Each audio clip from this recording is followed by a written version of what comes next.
You're going about your ordinary life when suddenly, there they are. A stranger who doesn't feel like a stranger.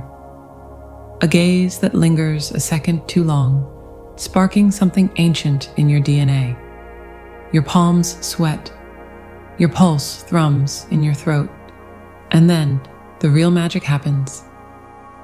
A current of energy, electric and undeniable, surges up your spine like a dormant serpent finally stretching awake. Your heart doesn't just skip a beat, it somersaults. The world tilts on its axis, and suddenly, nothing will ever be ordinary again. Welcome to the wild, untamed frontier where twin flames and Kundalini awakenings collide. A place where love isn't just an emotion, but a full-body initiation. This isn't butterflies.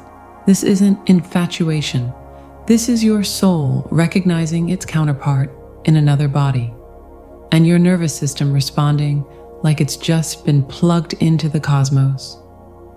Some call it destiny, others call it madness. But when Kundalini, and that coiled primal energy at the base of your spine, gets triggered by a twin flame encounter, there's no mistaking it. You might try to rationalize it. It's just chemistry. I'm projecting. But your body knows. The way you catch your breath when they enter a room. The dreams that leave you gasping awake at 3 a.m. The synchronicities that pile up like breadcrumbs, leading you somewhere you can't quite name yet. This isn't just attraction. This is remembrance. A twin flame Kundalini awakening doesn't ask permission. It doesn't care about your 5-year plan or your emotional baggage. It arrives like a storm, sweeping through your life, upending every assumption you ever had about love, connection, and who you thought you were. One day, you're a functioning adult. The next, you're a walking paradox, terrified and exhilarated, shattered and whole, desperate to run, and yet magnetized beyond reason. Because here's the secret no one tells you: this was never just about them. It was always about you. The mirror they hold up, the wounds they reveal, the parts of your soul they coax out of hiding. A twin flame Kundalini awakening isn't a love story, it's a revolution. And it starts the moment you stop asking, why them? And start asking, why now?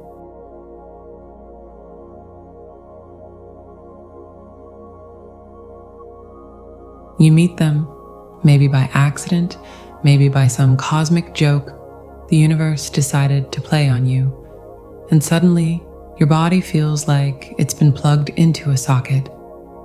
Not the gentle hum of a lamp left on overnight. No, this is a full-blown lightning storm in your veins, a current so alive it makes your fingertips buzz and your heart pound like it's trying to escape your chest. And the wildest part?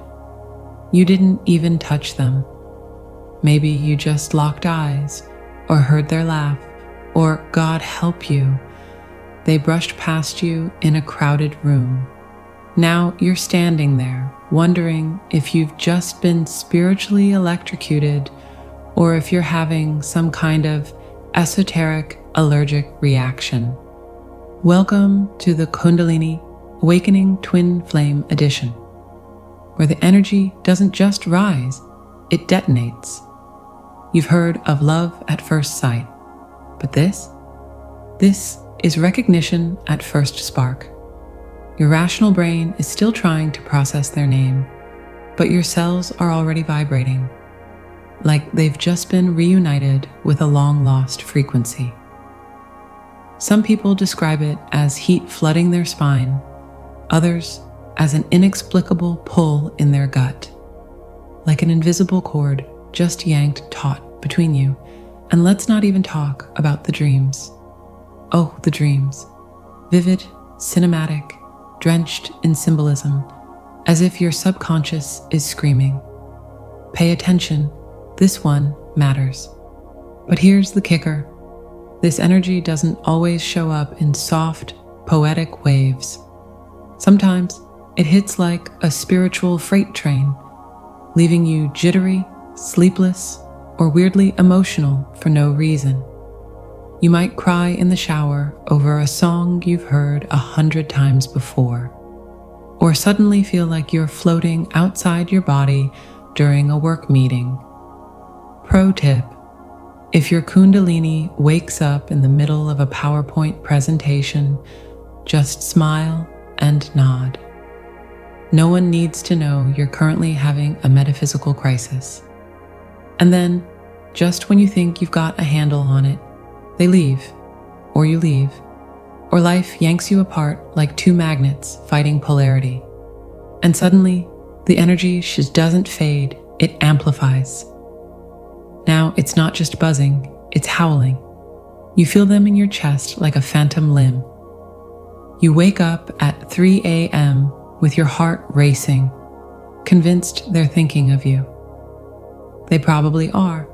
Twin flames have a funny habit of psychic sync-ups, especially when one tries to run.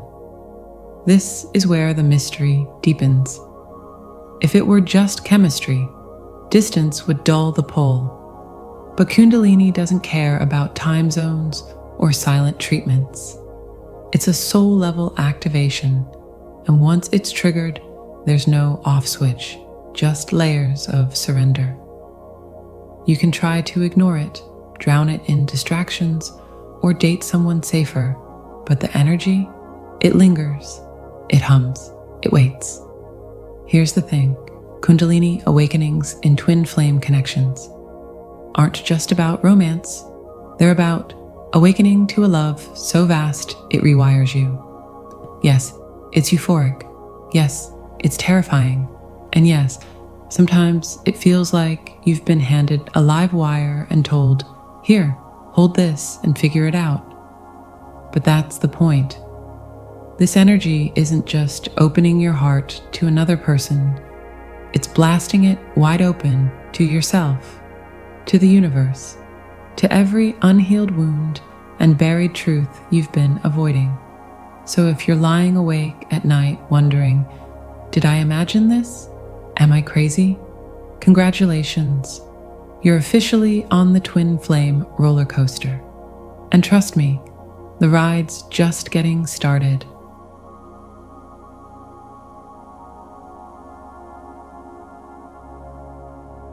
So, your twin flame showed up, and now your chest feels like it's been cracked open like a coconut. Except instead of sweet milk, it's just raw, unfiltered feeling spilling everywhere. Congratulations. You've entered the heart chakra expansion zone, where love isn't just a gentle flutter. It's a full-scale, no-holds-barred excavation of every emotional scar you've ever buried. Let's get one thing straight. Kundalini doesn't do soft launches. When it targets your heart, it doesn't knock politely. It kicks the door down like a spiritual SWAT team, shouting, "Everything must go."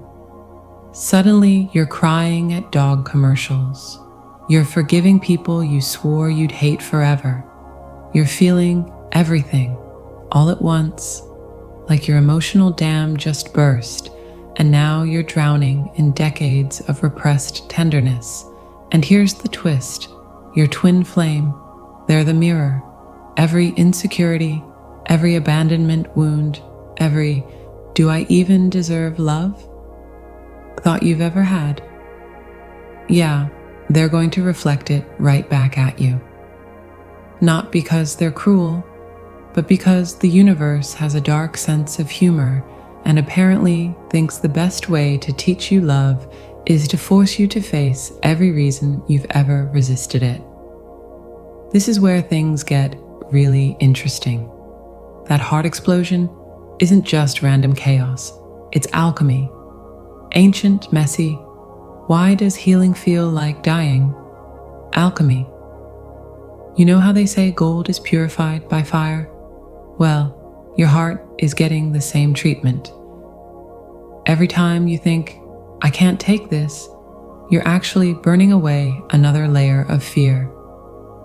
Ever held a seashell to your ear and heard the ocean? That's kind of what's happening here, except instead of a shell, it's your ribcage, and instead of the ocean, it's the entire universe whispering, you are made of love. Now act like it. Here's the cosmic joke. You're convinced this heart opening is about your twin flame, but the truth? They're just the catalyst. The real work is between you and you. All that love you're suddenly capable of giving. You have to learn to direct it inward first.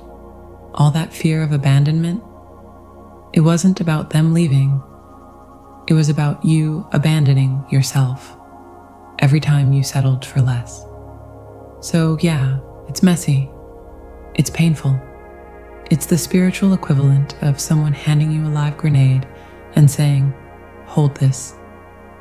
Trust me, it's good for you. But here's the secret. When the dust settles, you won't just love them differently. You'll love everything differently, deeper, freer, like your heart finally remembers what it was built for. And if that's not worth a little emotional demolition, what is?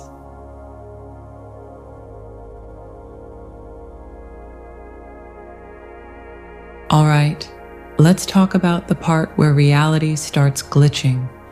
You know what I mean? Those moments when you think of them and boom, your phone lights up with their name. When you keep seeing 1111, their birthday, or that obscure song lyric you two joked about once, now popping up everywhere. Like the universe is aggressively winking at you.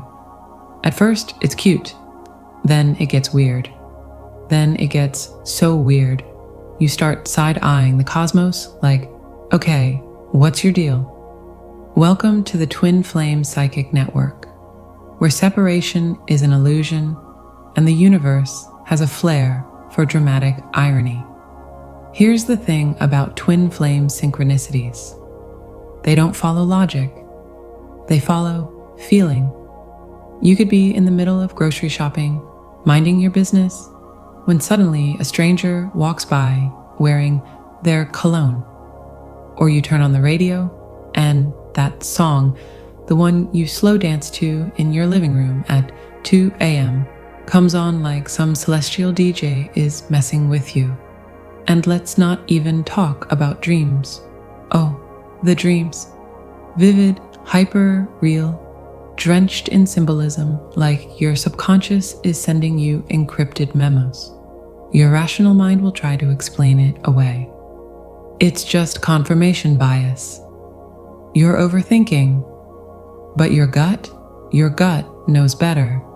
It's that deep, unshakable knowing, the kind that doesn't need proof because it feels truer than anything logic could ever hand you. And then there's the psychic stuff. The moments you feel them, even when they're miles away. You're sitting at your desk, and out of nowhere, your chest tightens. Not anxiety, not panic, just intensity. Then you check your phone, and sure enough, they just texted you. Or you wake up at 3 a.m. with their voice in your head, clear as day, only to find out later they were awake too, thinking of you. It's not magic.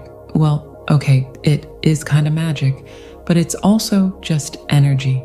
Twin flames share a wavelength, and once that connection is live, distance doesn't mute it. If anything, separation cranks up the volume, like the universe is reminding you. You think space matters? Cute. Here's the wild part. None of this is random. Synchronicities aren't just cute little winks from the universe. They're breadcrumbs, trail markers, proof that you're not crazy, you're not imagining things, and no, you're not obsessed. Okay, maybe a little, but that's beside the point.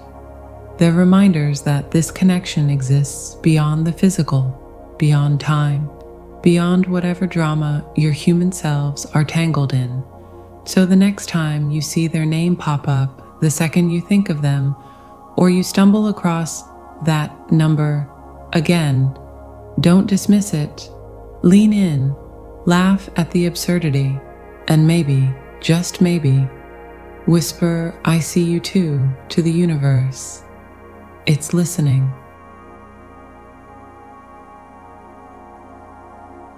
So here you are, heart cracked open, synchronicities whispering in your ear, energy humming between you and someone who feels less like a person and more like a walking, talking soul quake.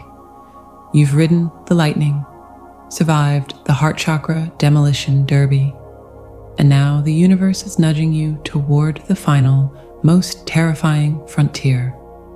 Surrender. Not the white flag, give up kind.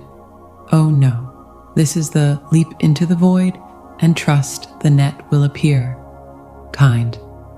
The kind that asks you to release your death grip on how this should look, when it should happen, and here's the kicker, whether it happens at all. Because the secret no one tells you about twin flames. The connection isn't here to give you a fairy tale. It's here to burn away every illusion you ever mistook for love, until all that's left is something so raw, so real, it terrifies you. Here's the plot twist no one sees coming. This was never about getting your twin flame. It was about becoming the kind of soul who doesn't need them to be whole. The kind who loves without clutching, who trusts without proof, who stays open even when every scar screams, "Close the doors." That's the alchemy. That's the point. Think of it like this. You've spent your life collecting puzzle pieces, convinced the picture was happiness, security, someone to complete me. Then your twin shows up, dumps the whole box on the floor, and says, "Look again." Suddenly you see, the pieces don't form an image. They form a mirror. And the reflection, it's you. Always was. You want union? Stop staring at the door, waiting for them to walk through. Be the home they can't resist returning to. Not by perfecting yourself, but by embracing yourself. The messy, glorious, unfinished masterpiece you are right now. Twin flames aren't about fixing each other. They're about recognizing each other in all your cracked, luminous humanity. So relax. Let go. Stop trying to decode the universe's signs like some frantic cosmic detective. The answers aren't out there. They're in the quiet, in the space between heartbeats where you finally stop asking when and start whispering, "Thank you." Twin flames aren't a destination. They're a threshold, a before and after etched into your bones. Whether you end up together in this lifetime or not, one thing's certain, you'll never love the same way again. And isn't that the greatest gift? To have your heart broken, open instead of apart, to know, deep in your cells, that love isn't something you lose or win, but something you are. So keep going, not toward them, toward you. The rest, well, that's between you and the stars.